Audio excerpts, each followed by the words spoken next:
Sky Monk Sanctuary, Your Highness," Guru Nakul said in a wise tone as he brought the princess and her brother to the main sanctum of the temple.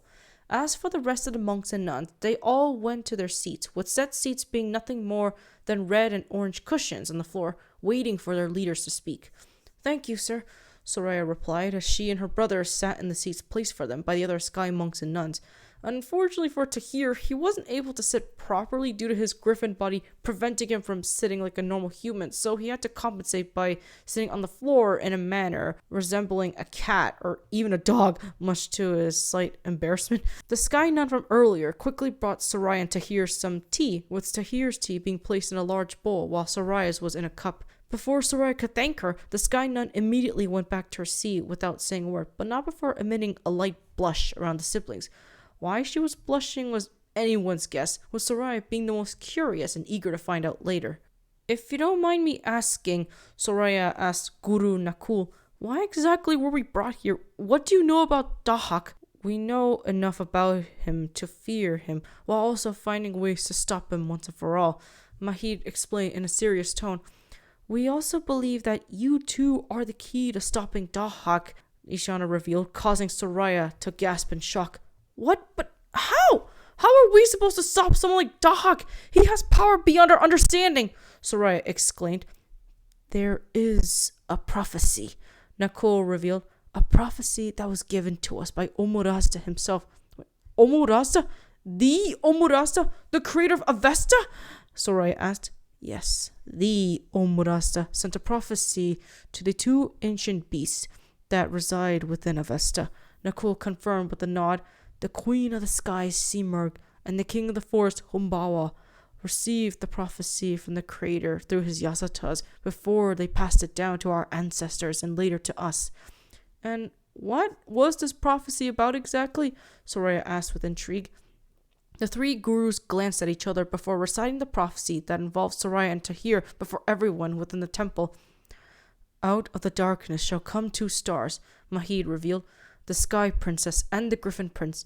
Brother and sister shall lead a united Avesta against the army of Deves. They will gather champions to destroy the evil one and save all of humanity," Ishana continued. "Once the evil one is defeated, all will be restored to Avesta," Nakul finished. Soraya was gobsmacked as she heard this prophecy uttered by the gurus.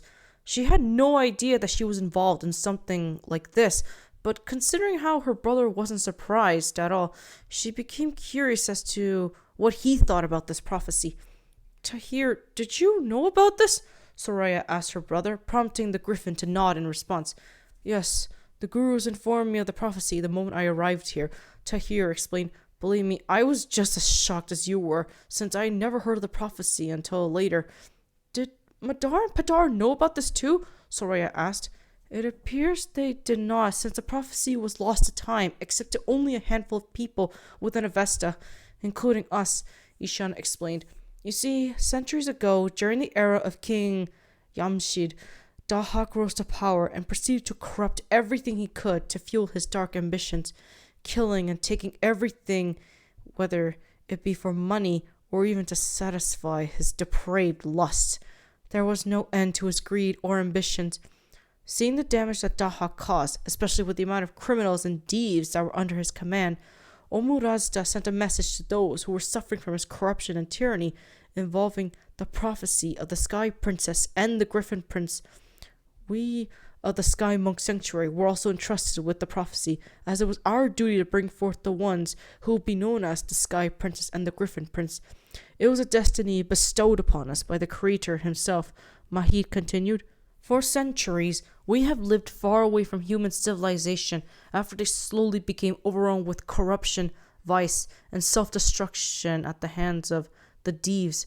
We sought to keep ourselves faithful to the Creator and set ourselves apart from the more worldly and materialistic kingdoms that grew and fell over time. Sadly, it appears as though humanity had forgotten about the prophecy and deemed it a myth, given how Dahak has continued to attack and take over kingdoms of old with no one being able to stop him," Nakul remarked.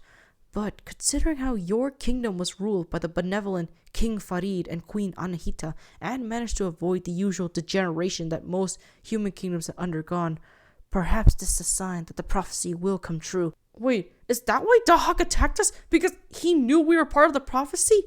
Not likely, Ishana responded, though he was said to have crushed rebellions and even killed several wild griffins as a way to prevent the prophecy from ever occurring. Still, the fact that he was willing to kill anyone he deemed a threat to his power proves he's not nearly as invincible as he seems, nor is he entirely secure when it comes to his own power. We believe he does have his weaknesses, and the prophecy is the key to his defeat. And we are the ones who will help make it come true, Tahir concluded as he took in this information. It is a shame that our parents had to pay the price for it, along with the rest of our kingdom. If you ask me, they deserved it for acting like you didn't exist for 15 years and keeping secrets from me, Soraya commented bitterly. Soraya, don't say that, Tahir scolded. I'm sure Madar and Padar had their reasons, even if they couldn't tell you. Even so, they kept you a secret for years. That's not something I can easily forget, let alone forgive, Soraya exclaimed. You're my brother and the true heir to the throne. You shouldn't have to keep justifying their actions if they're going to keep hurting you like that. Look, while I am willing to help save our parents and our people from Dahak's curse, I'm not going to pretend that they didn't lie to me for years and erase you from our family legacy. I'm still going to give them a piece of my mind, and there's nothing you can do to stop me. Though Tahir was touched by how dedicated Soraya was to preserving his legacy and not wanting to exclude him from their family, a part of him was worried about how she would treat their parents once Dahak was dealt with. He had been hoping for a chance to reconcile with his father and mother after leaving the kingdom, but after telling Soraya about what happened between him and his parents, he feared that her newly created grudge against him would make that chance more difficult than before. Still, he wanted to respect his younger sister's choices, given how they were motivated by her care for him, so he had to accept her decision. Alright then, if that is what you wish, Tahir conceded before facing the gurus again. So, now that me and my sister are here and have learned about the prophecy, what is to be done? For now, Nakul replied, you are to rest here since you have had a long and arduous day. Yasika, do you mind bringing the princess and her brother to their room for the night? The meek sky nun in question perked up before rising from her seat and nodding. Soraya was surprised to see the nun again after failing to thank her for the tea before. At the same time, she was glad to see her again since she would now have a chance to properly thank her. Yes, Guru Nakul, the nun, now known as Yasika, spoke before approaching Soraya and Tahir. Come with me, you two. I'll show you to your room. Thank you, Yasika, Tahir replied before getting from his seat and following her with Soraya walking by his side. Everyone, you may retire to your rooms, Guru Nakul ordered in a firm but gentle tone. We have a long day ahead of us tomorrow. Yes, Guru, the rest of the monks and nuns replied before getting up and heading back to their rooms to prepare for bed. Meanwhile, Soraya and Tahir were brought to their bedroom by Yasika after walking down another hallway which grew darker thanks to the setting sun. The room wasn't too small, though it wasn't nearly as big compared to the room Soraya had back in the palace. Soraya herself didn't mind since she knew she couldn't be picky about her room, which took place in an entirely different location. It also helped that she would be sharing her room with Tahir, who she trusted the most after everything that happened to her. This will be your room, Yasika explained in her meek tone. Apologies if it's not big enough for you or fancy enough. It was the best we could come up with on short notice, especially since this was technically Tahir's room before you arrived. No, it's fine, Soraya insisted. To be honest, this is probably better than my room back in Bahar, which was way too big for me and made me feel kind of lonely. Is that so? Glad you like it. I'll be taking my leave now, Yasika responded, only to stop when Soraya called out to her. Oh, wait, before you leave, Soraya shouted. I just wanted to say thank you for the tea earlier. I didn't get a chance to thank you before, so I wanted to say it before you left. A small pause occurred between the two women, with Yasika staring in surprise over Soraya's words. Nevertheless, the sky nun smiled and nodded before responding. You're welcome, she replied. Have a good rest, you two. I'll see you in the morning. As she said this, she quickly left them alone before gently closing the door. She seems nice, Soraya commented, with Tahir nodding in agreement. Yes, she is, Tahir confirmed. She's considered the kindest out of all the sky nuns. She's just very shy, so don't take her hesitance to speak to you badly. Yeah, I figured she was the shy type, Soraya giggled before turning to her brother. So, what's gonna happen to us from here on out? We'll just have to wait until we get summoned by the gurus tomorrow, Tahir replied before resting on his bed. Now, get some rest. We have a long day ahead of us tomorrow. Right, Soraya replied before laying in her bed. To say that today had been very difficult for her would be a massive understatement at this point. Her entire kingdom was attacked by a deranged sorcerer with snakes on his shoulders. She had just witnessed her parents and people getting turned into stone statues. Her precious Canaan companion was accidentally left behind in power with no way of fending for herself. And most of all, Soraya had just discovered her parents kept secrets from her regarding a long-lost brother who had saved her when Dahak was about to finish her off.